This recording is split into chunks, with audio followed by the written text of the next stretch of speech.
चलिए समझते हैं कि जीएनपी क्या होता है। जीएनपी यानी ग्रॉस नेशनल प्रोडक्ट। जब भी किसी देश की जीडीपी में बाहर के मुल्कों से जो इनकम आती है उसको जब हम ऐड करते हैं अपनी जीडीपी में, सो उसको हम बोलते हैं gross national product.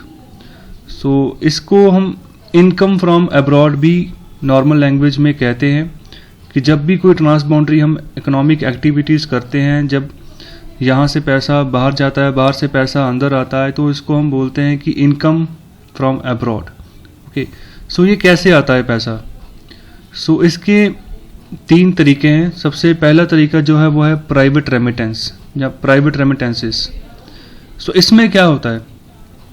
Private remittances में क्या होता है कि जैसे इधर से कोई इंडियन नेशनल बाहर के मुल्क में बैठा है, अमेरिका में बैठा है, ठीक है, सो वहाँ से जो इनकम जनरेट कर रहा है तो यहाँ पर पैसे इंडिया में भेज रहा है, तो रेमिटेंस आ रहा है इंडिया को। ओके, सो प्राइवेट ट्रांसफ़र की जरिए। सो वैसे ही जैसे फॉरेन नेशनल्स इंडिया में बैठे हों तो वो पैसे अगर बाहर भेजें अपने मुल्कों में तो उसको भी हम प्राइवेट रेमिटेंस बोलते हैं। सो पैसे का ट्रांसफ़र होना अपने मुल्क से दूसरे मुल्क तक और दूसरे मुल्क से अपने मुल्क में। सो अगर हम इंडिया की बात करें, सो 1990s से लेकर अब तक जो है इंडिया रेमिटेंस में पहले नंबर पे रहा है। अभी भी यूएई से सबसे ज़्यादा जो है प्राइवेट रेमिटेंस इंडिया में पहुंचता है। जो चाइना है वो दूसरे नंबर पे आता है। सो जो वर्ल्ड बैंक की जो रिपोर्ट आई थी उसमें उसने बोला था कि $72 बिलियन जो थे 2015 में इंडिया में रेमिटेंस आया था बाहर के मुल्कों से, जो कि हाईएस्ट था और अब भी हाईएस्ट ही है। आज भी जो कंट्री है जहाँ से सबसे ज़्यादा पैसे इंडिया में पहुँचते हैं वो है यूएई, यूनाइटेड अरब एमिराट्स, और उसके बाद जो है बाकी कंट्रीज आती हैं जैसे सऊदी अरब है, अमेरिका है, कनाडा है, सो ऑन। सो जो दूसरा तरीका है जीएनपी का वो है जिस तरीके से जो है इनकम आती है बाहर से।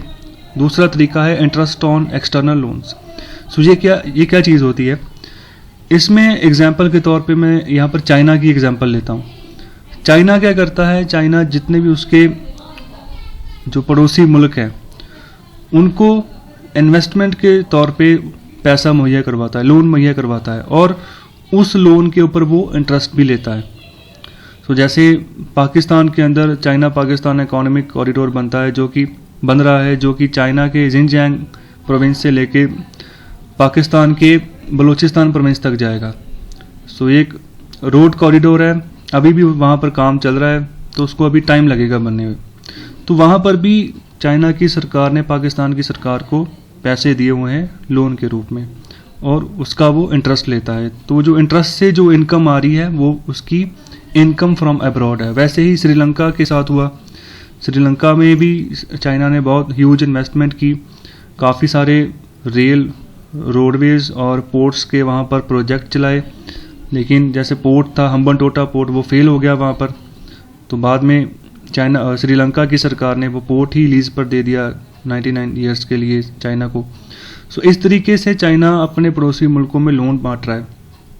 इथोपिया भी एक ऐसा ही मुल्क है जहाँ पर लोन दिया हुआ है चाइना की सरकार ने, तो वहाँ से भी उसको इनकम आती है इंटरेस्ट के रूप में। सो इस तरह से भी इनकम आती है अलग अलग नेशंस को।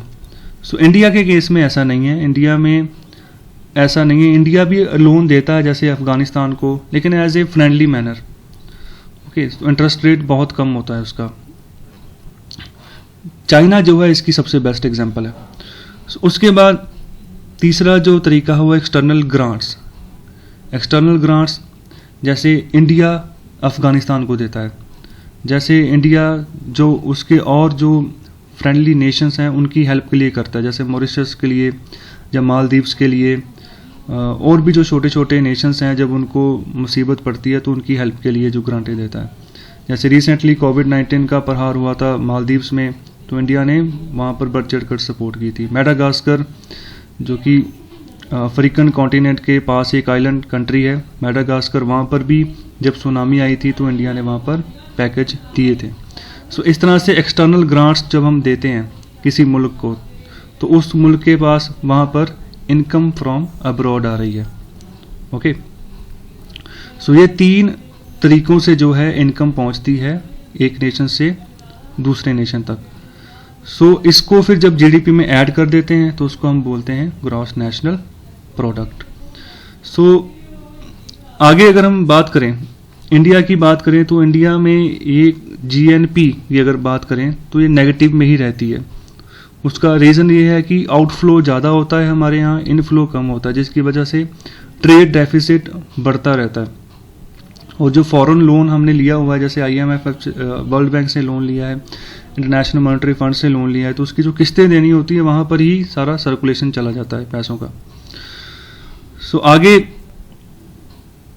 अगर फार्मूला के अकॉर्डिंग हम देखें तो GNP equals to GDP plus income from abroad, GNP equals to GDP plus bracket open minus income from abroad, okay, that is GDP minus income from abroad. So इस तरीके से भी GNP को हम फॉर्मुलेट कर सकते हैं। और इंडिया के केस में हमेशा GNP कम रहती है GDP के मुकाबले। सो ये था ओवरऑल सिनेरियो GNP के बारे में। आई होप आपको समझ आ गया होगा GNP क्या होता है और ये इनकम जो फ्रॉम अब्रॉड जो है ये किस तरीके से एक मुल्क से दूसरे मुल्क में पहुंचती है। सो बहुत बहुत शुक्रिया आपका वीडियो देखने के लिए। इस वीडियो को लाइक, शेयर और सब्सक्राइब ज़रूर करें ताकि कि हर एक जो कि इकोनॉमी में इंटरेस्ट रखते हैं वहाँ तक ये वीडियो पहुँचे और वो आगे पढ़ें और आगे बच्चों को पढ़ाएं।